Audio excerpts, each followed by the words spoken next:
In April 1961, a secret invasion began on the shores of Cuba. It was supposed to take only 3 days. Instead, it became one of the biggest intelligence disasters in American history. But what most people still don't know is that the operation was already collapsing before the first soldier landed. And inside Washington, some officials knew it. They just didn't stop it. The idea seemed simple. Remove Cuba's new leader before he became too powerful. That leader was Fidel Castro. Just 2 years earlier, Castro had taken control of the island. Washington feared he was moving closer to the Soviet Union. And during the Cold War, that was unacceptable. So the mission was handed to the Central Intelligence Agency. The CIA began designing a secret invasion. But it wouldn't look like an American attack. Instead, it would appear as a Cuban uprising. Exiles who had fled Castro's revolution would return. They would land on the island.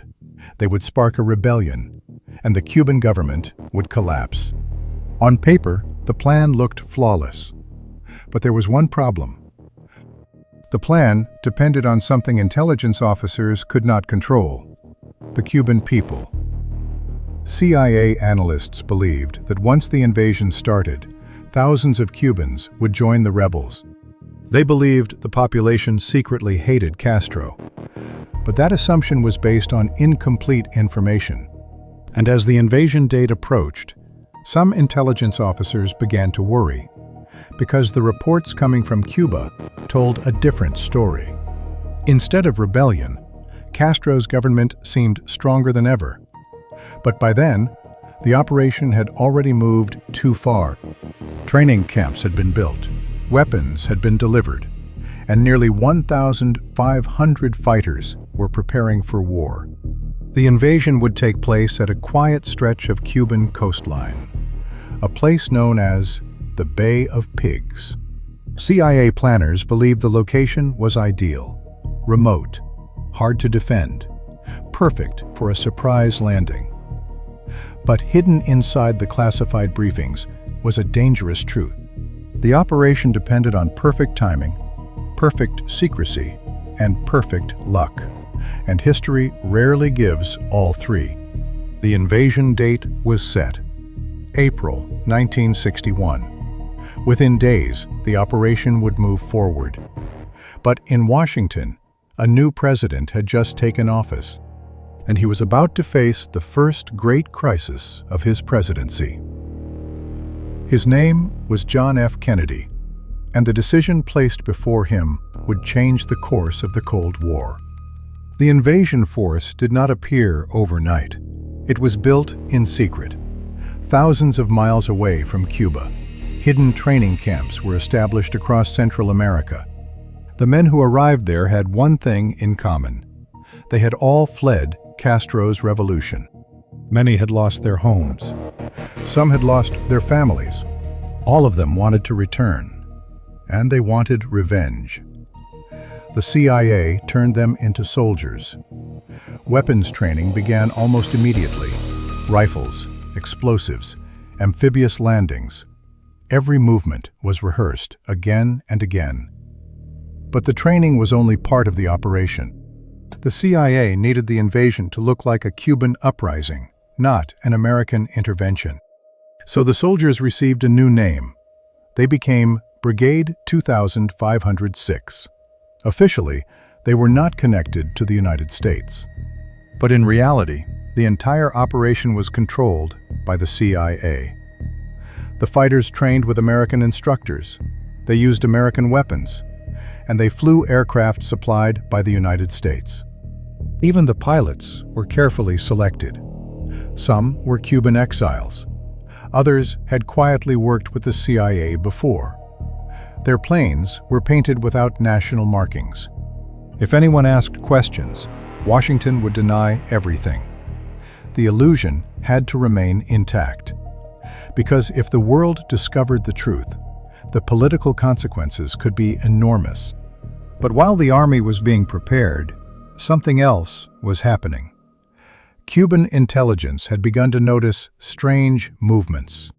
Ships were leaving foreign ports, aircraft were flying unusual routes, and reports of training camps began to reach Havana.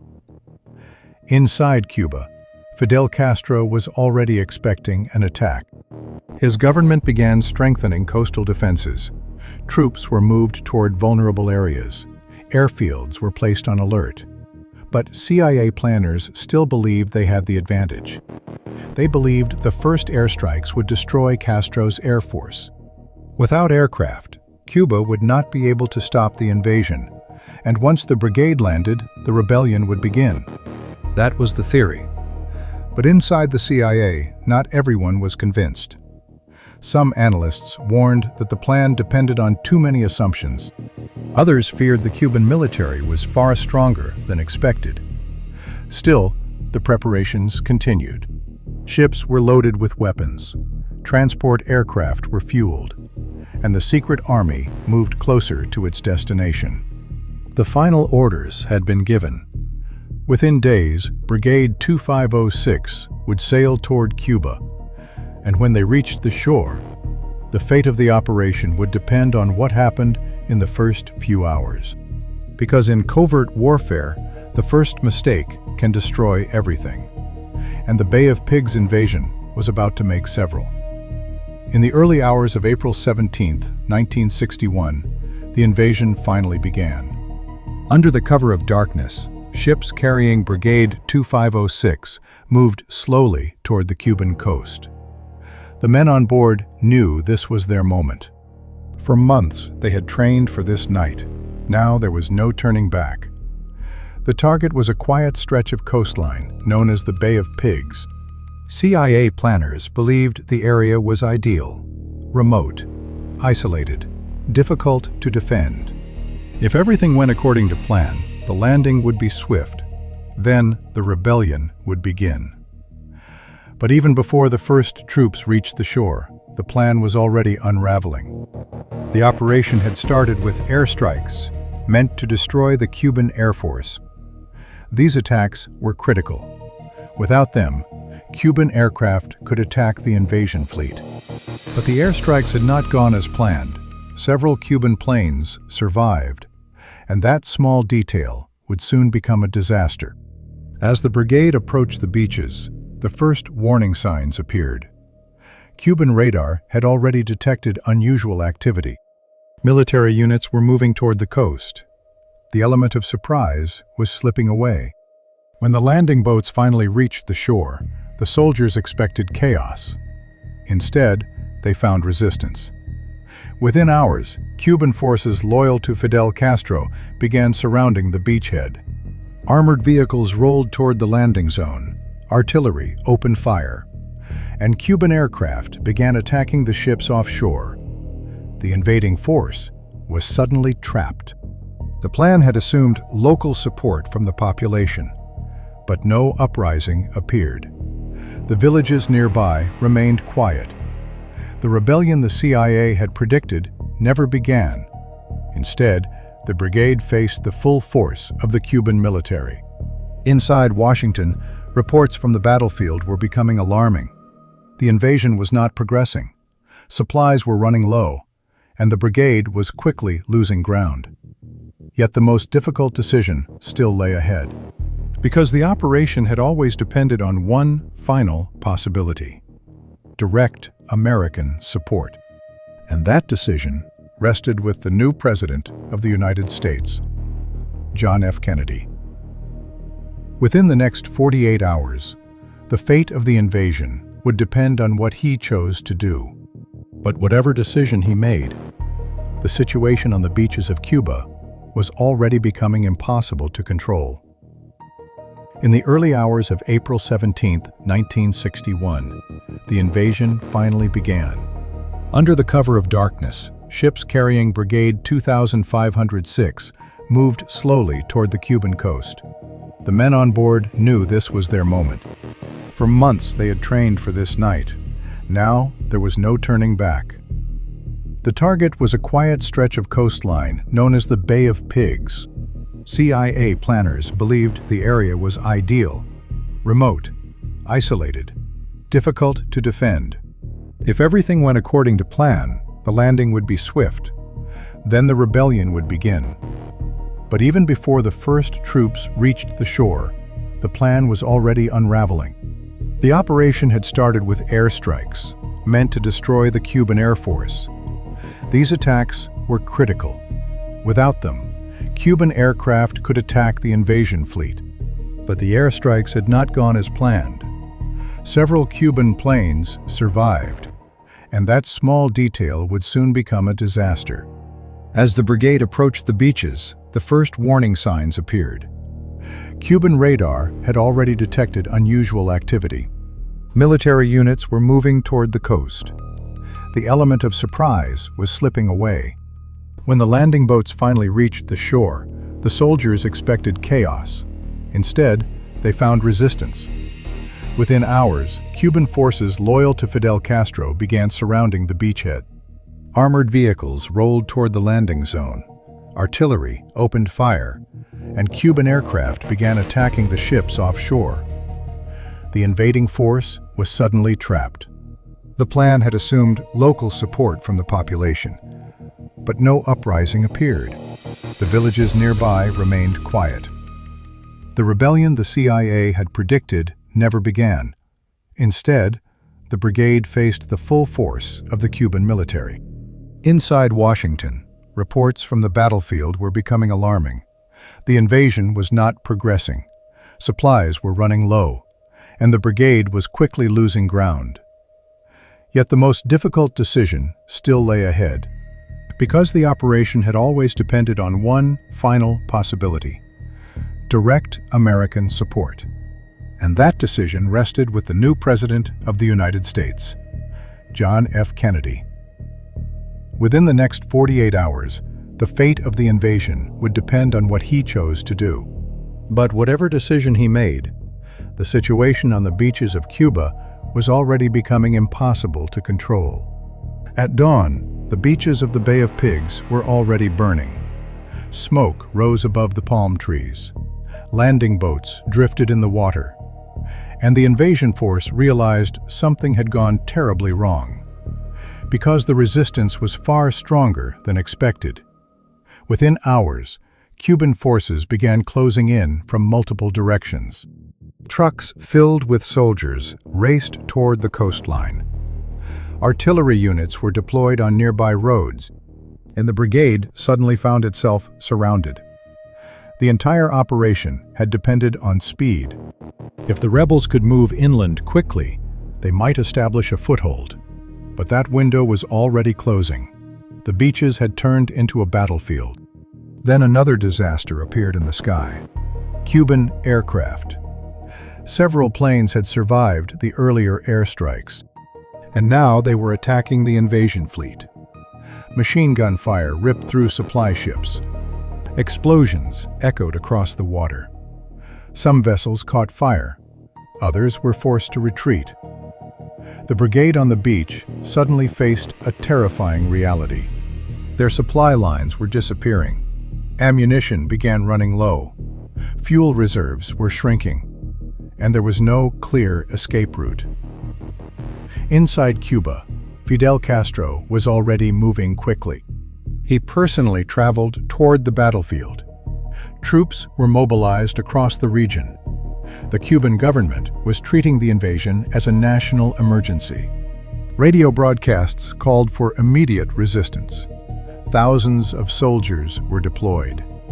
The invasion force had expected confusion. Instead, they encountered coordination. The Cuban military responded faster than anyone had predicted, and with every passing hour, the situation worsened.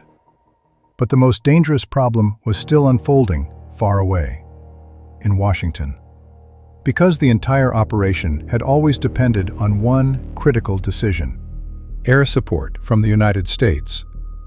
Without it, the invasion force would be exposed. The CIA had originally planned a second wave of airstrikes. These attacks were supposed to destroy the remaining Cuban aircraft. But the plan suddenly became politically dangerous. If American involvement became obvious, The consequences could be severe. The world was watching, and the Cold War was already at its peak. President John F. Kennedy faced an impossible dilemma: send American aircraft into combat and risk a global crisis, or refuse the request and watch the invasion collapse. Inside the White House, advisors argued intensely. Some believed the operation could still succeed. Others warned that intervention might trigger an international confrontation. Time was running out. Messages from the battlefield were becoming desperate. Brigade commanders reported heavy losses. Supplies were nearly exhausted. Cuban forces were advancing. Every hour made the situation worse. Yet the decision remained uncertain, because this was no longer just a military operation. It had become a political gamble, and the outcome would affect the reputation of the United States across the world. Finally, the decision was made. American air support would not be sent. The invasion would continue without direct military intervention. For the soldiers fighting on the beaches, that choice would change everything. Because without air cover, the brigade was completely exposed. Cuban aircraft returned again and again. Bombs struck the remaining supply ships. Vehicles on the beach were destroyed. Communication equipment was damaged. The brigade's position became increasingly desperate. Some fighters attempted to push inland. Others tried to hold the beachhead. But the Cuban army was closing in from all directions. The plan that once seemed precise was now collapsing, piece by piece. Within 2 days, the invasion force was fighting simply to survive, and the operation that had been designed in secret rooms months earlier was turning into one of the most dramatic failures of the Cold War. But the final stage of the crisis had not yet arrived, because what happened next would shock Washington even more, and it would leave a permanent scar on the reputation of the Central Intelligence Agency. The invasion was about to reach its breaking point. By the third day of fighting, the invasion was already collapsing. The beaches of the Bay of Pigs had turned into a trap. The brigade that once hoped to ignite a revolution was now surrounded. Cuban forces had sealed every road leading away from the coastline. Artillery continued to pound the landing zone, and the remaining supply ships were gone. For the soldiers of Brigade 2506, the situation was becoming desperate. Ammunition was almost gone, medical supplies had nearly disappeared, and communication with command was breaking down. But the most dangerous problem was now obvious. There would be no rescue. Inside Washington, the reports arriving at the White House were grim. The invasion force was losing ground. Cuban troops, loyal to Fidel Castro, were advancing quickly. Every hour, the brigade was pushed closer to the sea. Some fighters tried to regroup inland. Others attempted to hold the shrinking perimeter around the beach. But the numbers were overwhelming. Thousands of Cuban soldiers were now involved in the battle. Armored vehicles moved across the narrow roads. Heavy weapons were deployed along the coastline, and Cuban aircraft continued to strike from above. Without air cover, the brigade had no protection. Many of the fighters realized the truth. The mission was over. Yet some still hoped that American support would arrive at the last moment. For months, they had trained with the Central Intelligence Agency. They believed the United States would not abandon them, but the political risk had become too great. President John F. Kennedy refused to send American forces into open combat. The invasion would end exactly as it had begun, in secrecy. Back on the beaches, the final battles were unfolding. Groups of fighters attempted to break through the Cuban lines. Others tried to reach small boats along the coast, but escape was nearly impossible. Cuban troops moved carefully through the battlefield. One position after another fell. By the afternoon of April 19th, the situation was clear. The invasion had failed. many of the surviving members of Brigade 2506 were captured. Others were wounded or killed during the final fighting. The prisoners were taken inland under heavy guard. For Fidel Castro, the victory was enormous. The Cuban government had defeated a foreign-backed invasion in less than 3 days. The event would become a symbol of resistance. Across Latin America, the outcome shocked political leaders. The United States had attempted a covert operation, and it had collapsed in full view of the world. But the consequences did not end on the battlefield, because in Washington, the political damage was only beginning. Inside the White House, President Kennedy now faced a crisis. Newspapers were already asking questions. How had the operation been approved? Who had designed the plan? And why had intelligence agencies believed it could succeed? Within days, the Bay of Pigs invasion became one of the most controversial operations of the Cold War. But the most difficult questions were still waiting, because investigators would soon begin asking how such a risky plan had ever been approved in the first place. And their answers would lead directly back to the inner workings of the CIA. When the fighting finally stopped, the beaches of the Bay of Pigs were silent. Burned vehicles remained scattered across the sand. Broken landing craft drifted near the shoreline, and hundreds of captured fighters were already being transported inland. For the government of Fidel Castro, the victory was historic. Cuba had defeated an invasion backed by the most powerful nation in the world. Within hours, Castro appeared on Cuban radio. He declared the invasion a crushing defeat for the United States. Crowds gathered in Havana to celebrate. Across Latin America, the message was clear. A small country had resisted American intervention. But inside Washington, the mood was very different.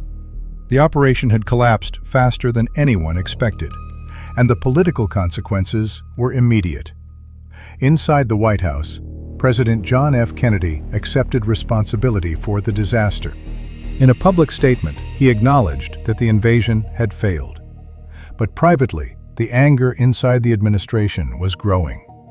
Investigations began almost immediately. Officials demanded to know how the plan had ever been approved. Who had believed that a small exile force could overthrow a government? And why had the intelligence estimates been so wrong? Much of the criticism fell on the Central Intelligence Agency. The CIA had designed the operation. It had trained the invasion force, and it had assured the White House that the plan could succeed. But those assumptions had proven dangerously inaccurate. In the weeks after the invasion, internal reviews exposed serious flaws. The planners had underestimated Cuban military strength. They had overestimated the chance of a popular uprising, and they had ignored warnings from several analysts who believed the operation was too risky. For President Kennedy, the lesson was painful. He later told advisors that the Bay of Pigs invasion had been one of the hardest experiences of his presidency. The failure forced major changes inside the American intelligence community. Several senior officials at the CIA eventually lost their positions. New oversight procedures were introduced, and future covert operations would be examined far more carefully. Yet the long-term consequences went far beyond Washington. For Fidel Castro, the invasion strengthened his government. It pushed Cuba even closer to the Soviet Union. And that growing alliance would soon trigger one of the most dangerous confrontations of the Cold War. Just 1 year later, the world would face the Cuban Missile Crisis. Missiles, nuclear threats, and 13 days that brought the world to the edge of catastrophe. Many historians believe the Bay of Pigs invasion helped set those events in motion. Because after surviving the attack, Castro no longer trusted the intentions of the United States. He sought stronger protection from Moscow. And that decision changed the balance of power in the Caribbean. Today, the Bay of Pigs invasion remains one of the most studied intelligence failures in modern history. It revealed how secret operations can spiral out of control, how assumptions can replace evidence, and how political pressure can push governments toward dangerous decisions. But perhaps the most important lesson is simpler. Even the most powerful intelligence agencies can make catastrophic mistakes, especially when secrecy hides the warning signs. The Bay of Pigs was meant to be a quiet operation, a swift mission that would change the government of Cuba. Instead, it became a public failure that reshaped the Cold War. And more than 60 years later, the story still raises a troubling question.